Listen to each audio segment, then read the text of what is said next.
Spoken English এ আপনাকে স্বাগতম। Part 5 এ ইংরেজি যুক্তবর্ণ শব্দ গঠন বা উচ্চারণ করার নিয়ম শিখব। কারণ আমরা যদি যুক্তবর্ণ উচ্চারণ করতে না পারি তাহলে ইংরেজি সঠিকভাবে কথা বলতে পারবো না। চলো শুরু করা যাক। এখানে ইংরেজি যুক্তবর্ণ শব্দ গঠনের নিয়ম দেখানো হলো। কাকিমা, কে এ, কে যোগ কে। আমরা জানি কে প্রকাশ করতে ক ব্যবহৃত হয় সমান ক যোগ ক সমান কয় ক ক। আই প্রকাশ করতে রস্যিকার ব্যবহৃত হয় এম এ মা।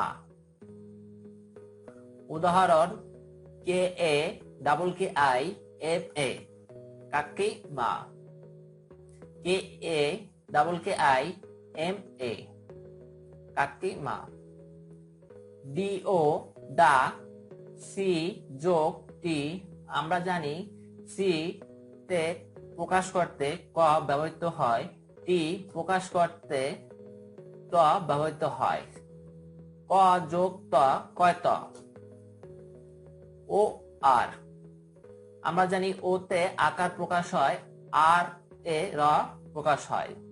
উদাহরণ ডি ও সি টি ও আর ডাক্তার।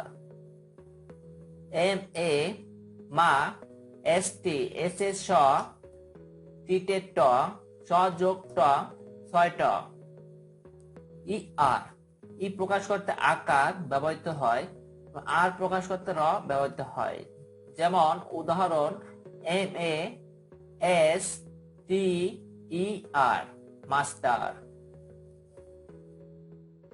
বাংলা থেকে ইংরেজি যুক্তবর্ণ।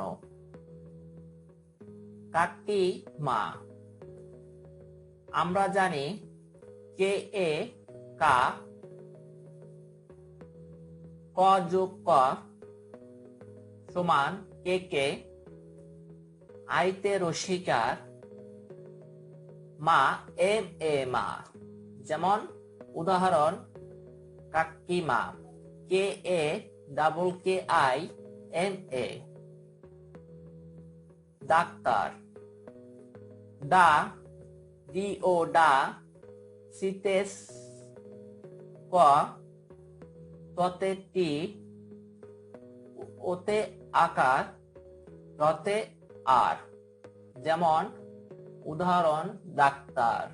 ডি ও সি টি ও আর মাস্টার। মা এম এ মা, এস এ স ততে টি, ইতে আকার, আর এ র। যেমন উদাহরণ master. M A S T E R. PDF file download link ডেসক্রিপশনে দেয়া থাকবে, আপনারা ডাউনলোড করে নেবেন।